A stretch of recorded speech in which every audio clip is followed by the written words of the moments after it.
Baik, kita lanjutkan kajian kita tentang betapa Allah Subhanahu wa taala melalui lebih melihat amalan kita daripada melihat nasab kita. Bagaimana Nabi bersabda, "Utuni yaumal qiyamah bi amali."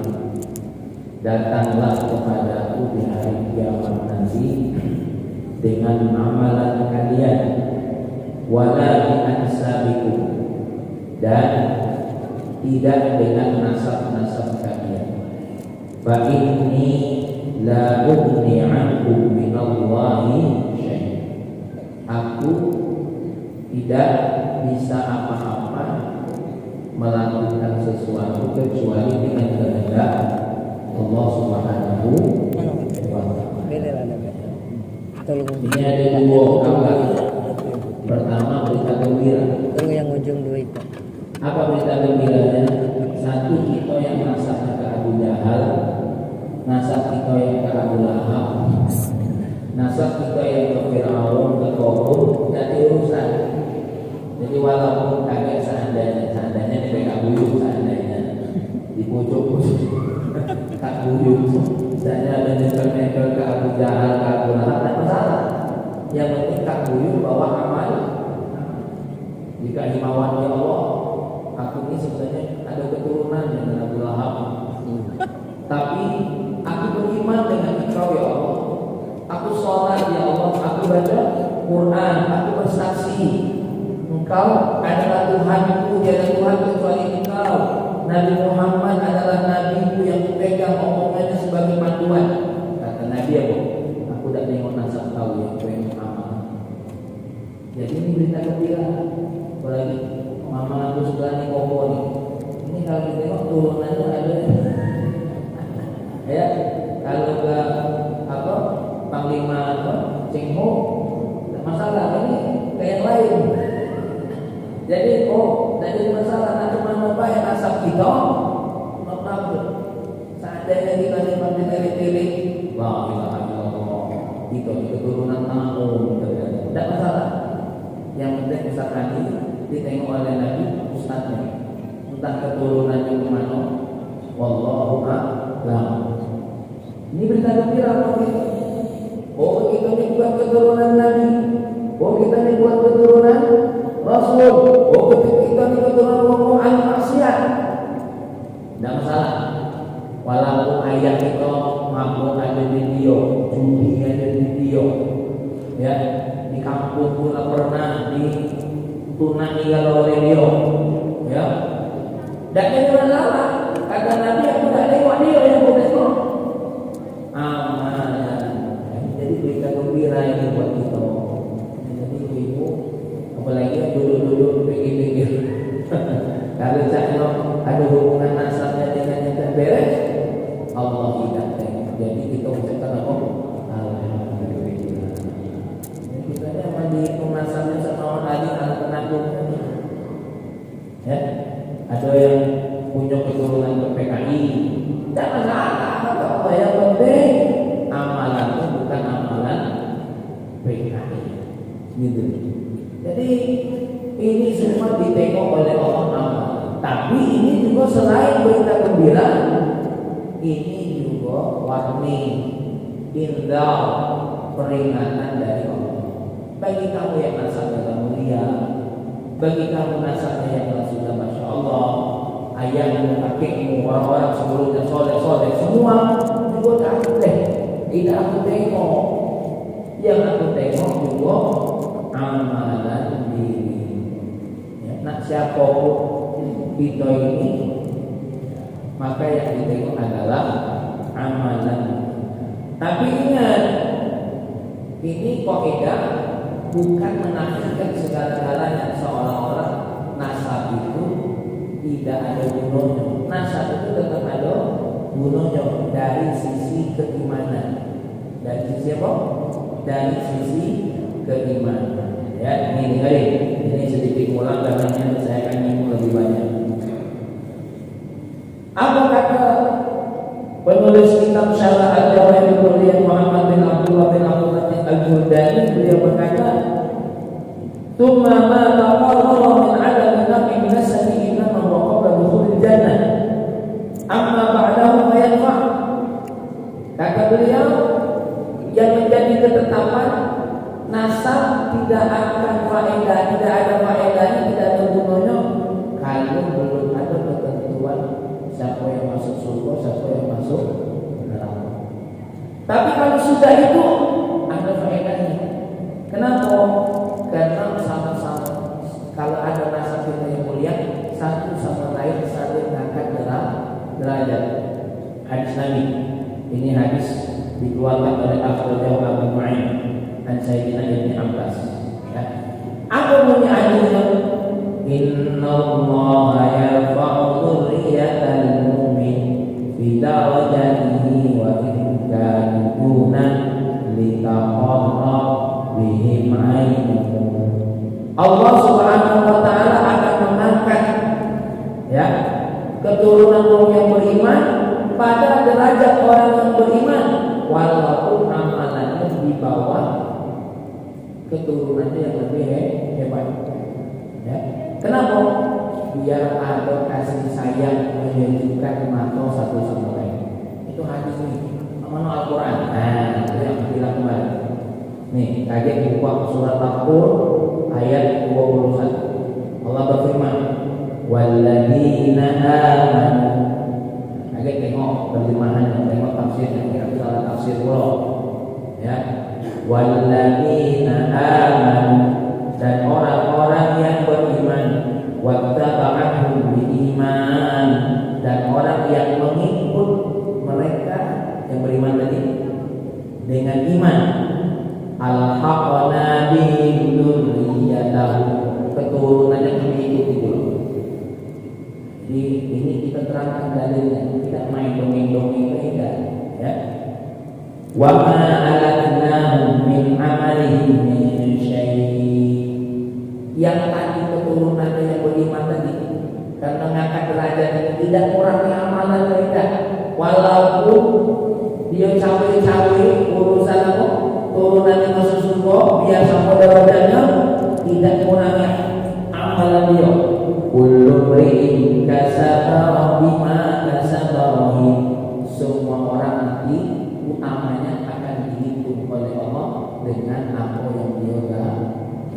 Makanya kita ini saling jago, punya orang tua soleh, berusaha jadi anak yang soleh, biar nanti ya saling angkat derajat, saling angkat, saling angkat. Jadi Ustaz Muhammad Ali ya punya orang tua yang beriman, tapi amalannya jangan kalah dengan anaknya untuk pada semua ini saling angkat. Nanti itu disuruh. Makanya saya semua nanya, mana ayah yang ngajarnya tuh baca Quran ya Allah? Oh, ternyata ada di pojok situ. Ya Allah, mudah-mudahan dia diangkat sederajat dengan aku. Begitu juga kami pojok. Ya, makanya ibu bahagia punya anak yang soleh, bahagia punya orang tua yang soleh. Tapi ini kalau memang nanti sama-sama di surga tinggal satu sama lain saling angkat derajat. Tetap ada manfaatnya, tapi untuk ketentuan surga atau neraka semua orang akan dinilai amalan. Yang kedua, wa nuqila 'an an-nasi annahu qala qaumun nasati la yanfa'u innama huwa fi haqqil kafir amma mu'min faqad istasna Allah taala. Dari ulama namanya an-nasi, nasab itu tidak ada manfaatnya itu kalau anaknya kafir bapaknya mukmin, atau bapaknya kafir anaknya mukmin, itu tidak akan saling tulung, tidak tulung manfaat. Apa dalilnya? Ya, nih Allah Subhanahu wa taala berfirman, yauma la yanfa'u malun wa la banun illa man atallaha biqalbin salim. Al-Quran. Hari itu harta dan anak tidak kate saling tulung illa man atallaha biqalbin salim, kecuali orang yang bawa dengan hati yang selamat. Apa yang maksud dengan hati yang selamat? Hati yang tidak punya mengandung kesyirikan, kekufuran. Makanya jangan izinkan anak kita nikah beda agama. Ingat ayat ini, biar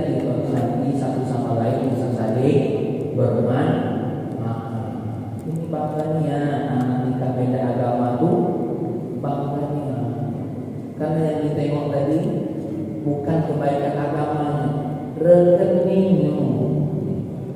Baca tidak usah. Kalau anak tahu dengan ini rekeningnya ada apa, makan rekening itu belum mati lagi.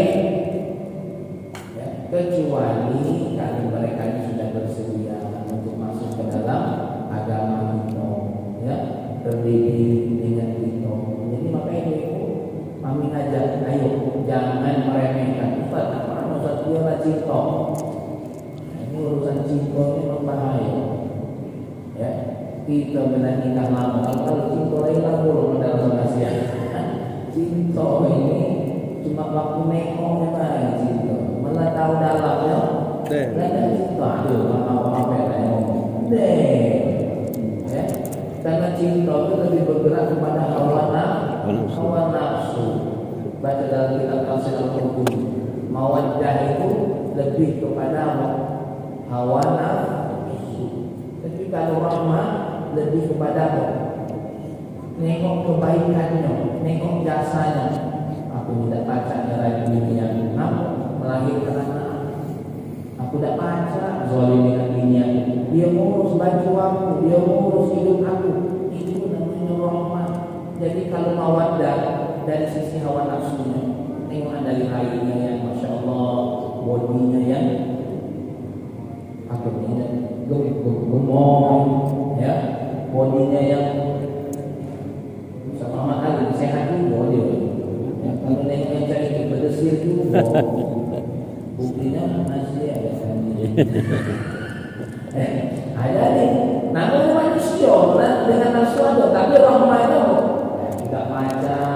Kenapa? Dia ada baik. Nah, itu yang dimaksud dengan rahmah. Ala kulli hal, jangan dipikir ini kok. Tapi kita harus tegas anak-anak. Mak ada akan menikahkan kau. Dan di sini wong boleh melarang. Tapi kalau urusan ayat pajak nikah dengan kau karena bapaknya itu miskin, tidak benar. Ya, tidak benar. Maka ibu yang dimuliakan oleh Allah. Ini dalil yang kedua, seseorang anaknya kafir, wong tuanya mukmin atau sebaliknya tak bisa saling bantu kenapa? Wa ma amwalukum wa la auladukum billati tuqarribukum indana zulfa illa man amana wa amila shalihan. Ini hartamu, anak-anakmu, ya, dengan apapun yang mendekatkan bagi kami itu sia-sia saja. Kecuali orang yang beriman dan beramal soleh. Jadi satu orang beriman itu bisa saling bantu terkait dengan nasab. Apalagi nasabnya seperti nasab tadi. Ya, nah ini saya pengen aja, jangan kita ini meremehkan orang yang punya hubungan nasab dengan baginda Nabi Muhammad. Kalau laki itu biasa mantap berani dengan sayyid, mantap berani dengan anak yang lain, sama-sama beriman bisa saling punya manfaat, apalagi baginda Nabi Muhammad Sallallahu Alaihi Wasallam. Ini kadang-kadang mulut ini kasarnya, mulut ini kotornya, tapi dia lebih ngomong. Kalau yang ditengok oleh Allah itu bertakwa atau tidak? Iya, tempat pakai bolu lapis ini ya. Kita yang tak kata hubungan nasab dengan Nabi dan dibantunya kan? Dibantunya Ustaz Muhammad Ali secara nasab tak kata hubungan dengan Nabi dan dibantu. Fahmi yang tak kata hubungan nasab dengan Nabi dan dibantu. Apalagi Nabi terhadap siapa? Korbannya, anak keturunannya pasti dibantu. Allah tentukan nasab yang nasab yang sama beriman, yang beda derajat dan bisa saling tolong. Makanya dengan ayat ini yang benar ngaji dan cuma yang psikok hadis deh. Ini psikok hadis bukan muntah dipaskan ini yang kadang-kadang merusak menjadi cinta dengan agama. Jadi ibu nasab mulia itu tetap punya manfaatnya, tapi tadi dengan aturan dan ketentuan dari Allah Subhanahu wa Ta'ala. Contohnya siapa? Dia bawa Om Apek bin Zabor. Pojoknya lagi bintang, pojoknya lagi tidak tahu. Ya, kita tidak tahu. Ustaz Imawan bintang loh. Ustaz Imawan. Tambah tak jelas. Hah? Lalu pojoknya lagi. Tahu. Kita tidak tahu sama-sama. Masa kita tidak tahu. Tapi mereka habaib, mereka yang punya nasab sama Nabi, mereka bukan cuma punya catatan, tapi hafal nasabnya. Kita tidak tahu siapa. Makanya ada hadis Nabi. Ini yang mengeluarkan hadisnya adalah Al-Hakim. Yang menyampaikan hadisnya adalah Habib. Apa kata baginda Nabi? Kullu nasabin wa sababin munqati'un yaumil qiyamati illa sababi wa nasabi illa nasabi wa sababi. Semua nasab, semua hubungan keluarga, ya, itu putus kalau nanti di hari kiamat, kecuali nasab aku dan yang punya hubungan dengan aku. Jadi ibu bapak yang oleh Allah, ini hadis sahih. Bahkan Albani yang biasa juga mendoakan hadis menyatakan hadis ini sahih walaupun beda lafaz. Kullu nasabin wa sihrin aw sihrin yaumil qiyamah murqabun illa nasabin wa sihrin. Itu Albani, ya, yang walaupun saya sendiri tidak menganggapnya sebagai ulama ahli hadis. Jadi ibu-ibu yang dimuliakan oleh Allah, jangan remehkan sesuatu yang punya bernilai hubungan dengan jawab baginda Nabi Muhammad sallallahu alaihi wasallam. Kenapa ini ada hadis Nabi? Ini hadis akhrajahu Hakim fil Mustadrak dan Sayyidina Anas. Ini mohon maaf kita karena ada kitab yang enak, karena kita bisa baca. Wa adana rabbi fi ahli baiti man aqara minhum min tauhid wa li bi balaghi annahu alla yu'adibahu. Allah telah berjanji kepadaku dalam keluarga. Man aqara minhum min tauhid, tapi ingat syaratnya dari keluargaku yang memang menyatakan ketauhidannya kepada Allah. Kalau yang tidak tauhid tidak masuk. Abu Lahab tidak masuk dalam pamannya dewe. Bahkan ada dilakukan dalam Al-Quran. Tabbat yada Abi Lahab wa tab. Ya. Tuh, tapi dalam hadis Muslim, walaupun Abu Lahab itu dilaknati oleh Allah karena pernah bergembira nyambut Nabi setiap hari Senin ada mendirikannya. Ini hadis Muslim yang memudah benar hadisnya bawa sini, ya. Jadi kalau mau seperti ini dengan ilmu, jangan membaca. Jadi ini hadis Muslim. Abu Lahab senang nyambut Nabi sampai memerdekakan budak yang bernama Suwaibah. Itu setiap Senin diingatkan. Apalagi pasti beriman kepada Allah, senang nyambut Maulid Nabi, senang juga nyambut amplop Maulid Nabi. Ya, senang nyambut Mama Ali, senang nyambut Maulid Nabi. Kagak baik jangan ada diatur. Senang nyambut Maulid Nabi, senang pula nyambut. Ya, kayak Imawan agak malu nyambut amplop Maulid Nabi. Ini ya Islam main-main Pak yang amplop saja. Enggak ada merendahkan Allah. Tapi dengan syarat punya kode. Apa kodenya? La ilaha illallah Muhammadur Rasul. Hadis Nabi yang lain akhrajahu Ahmad fi fadail sahabah, ya, an Sayyidina Ali radhiyallahu anhu wa bi nahwi akhrajahu Khatib an Sayyidina Anas walladzi ba'athani bil haqq nabiyya, sumpah demi Allah yang telah mengutusku sebagai nabi, lau akhadtu bi halamatil jannah, kalau kaki aku milih kaplingan-kaplingan surga, maka aku tidak akan mulai kecuali bersama kalian. Siapa kalian di sini? Keluarga baginda Nabi dan sahabatnya. Mudah-mudahan kita juga dipilih. Amin. Karena kita berkata, nih apa dalam hadis yang lain, hadis yang dikeluarkan oleh Al-Bazzar, oleh Al-Hakim, Anna Fatimah radhiyallahu ta'ala ahsanat farjaha wa haramaha Allah wa dzurriyyataha 'ala nar. Sesungguhnya Fatimah telah menjaga kemaluan dari zina. Faharamahullah, maka dengan menjaga kemaluannya dari zina, Allah haramkan bagi Sayyidah Fatimah dan keturunan Sayyidah Fatimah untuk masuk api neraka. Maka ini pesan untuk ibu-ibu. Sayyidah Fatimah itu tidak galak auratnya tertengok, tidak galak. Bahkan sampai mati pun Sayyidah Fatimah tidak galak kain kafannya tertengok. Maka orang baik keranda kita yang ada tutupnya itu siapa yang memulai? Sayyidah Fatimah. Coba yang diberkahi. Tak artikan keranda yang tutup karena aslinya itu. Aslinya tuh semua orang bisa tengok apa? Kafan kita, tengok mayat kita. Sayyidah Fatimah dah galak. Dia berpesan, kakek walaupun aku orang mati, aku tak galak mau nengok jasad aku. Makalah ada keranda yang bertutup itu. Maka keranda bertutup itu biar kamu tahu tariknya. Siapa yang mengawalnya? Sayyidah Fatimah.